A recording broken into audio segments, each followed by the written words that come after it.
তো আমরা এখন যাচ্ছি আম বাগানে আম পাড়তে।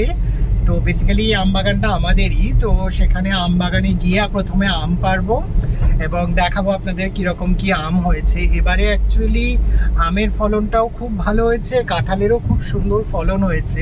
তো এখন আমি অলরেডি পৌঁছে গেছি আম বাগানের মধ্যে। এবার কোন দিক থেকে আমগুলো পারবো সেটা দেখছি, যে কোন গাছে সব থেকে বেশি আম হয়েছে, তাহলে সেই গাছটাতেই আগে পারবো। তো এইগুলো তো একদম নিচ থেকেই আম পাড়া যাচ্ছে, যেহেতু আম গাছগুলো খুবই ছোট, তো সেই জন্য একদম নিচ থেকেই হাত পেয়ে যাচ্ছি আম পাড়তে।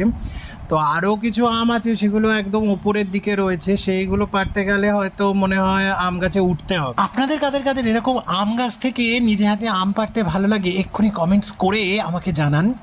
তো এই গাছটা তো বেশ একদম নিচ থেকেই হাত পেয়ে যাওয়া যাচ্ছে, তো সেই জন্য এখান থেকে প্রথমে যে কটা আম পাচ্ছি পেরে নিচ্ছি। এই আমগুলো পুরোপুরি পাকা হয়নি, কাঁচাই রয়েছে। তো এই কাঁচা আমগুলো দিয়ে বেশ খুব সুন্দর চাটনি করা যায়, তো ওই জন্য কিছু কাঁচা আম নিয়ে নিচ্ছি।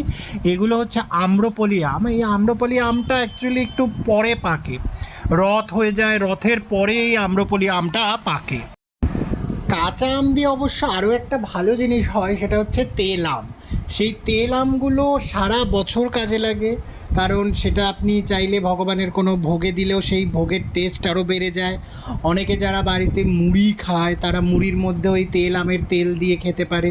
তেল আম একটা খুবই টেস্টি একটা তেল তৈরি হয় ওইটা দিয়ে, এবং সেটা সব কিছুর সাথেই খুব ভালো লাগে খেতে।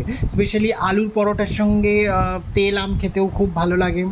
একটা ছোট ডাল ধরে ভালো করে ওঠার চেষ্টা করলাম, কিন্তু এক্ষুনি পড়ে যাচ্ছিলাম। গাছটা খুব ছোট, তো ওই জন্য উঠতেও একটু ভয় লাগছে। আর এই আমগুলো দেখে লোভ সামলানো যাচ্ছে না পাড়ার। আম খেতে জানা আনন্দ, আম পাড়ার আনন্দটা আমার কাছে তার থেকে অনেক বেশি।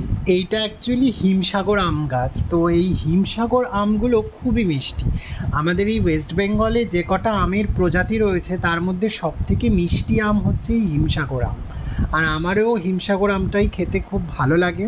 আপনারা কারা কোন ধরনের আম খেতে ভালোবাসেন আমাকে কমেন্টসে জানাবেন, যে কার হিমসাগর আম ভালো লাগে, কার আম্রপলি আম ভালো লাগে, কার আবার পেয়ারাপুলি আম ভালো লাগে, এবং আরও অন্যান্য আমের যে প্রজাতিগুলো রয়েছে তার মধ্যে কোন আমটা আপনাদের ভালো লাগে আমাকে কমেন্টসে কিন্তু জানাবেন। এই আমগুলো পাড়ার সময় যখনই আমগুলো গাছ থেকে টেনে পাড়ছি, আমগুলোতে একদম ভরপুর কষ রয়েছে, এবং ওই কষগুলো গায়ে যেখানেই পড়ছে সেখানে জ্বালা করে ফুলে উঠছে। আমার এই আম পাড়ার ব্লগটা আপনাদের কেমন লাগলো আমাকে কমেন্টসে অবশ্যই জানাবেন। এরকম আরও নিত্য নতুন ব্লগ দেখার জন্য আমাদের এই চ্যানেলটি সাবস্ক্রাইব করে রাখুন। হরে কৃষ্ণ।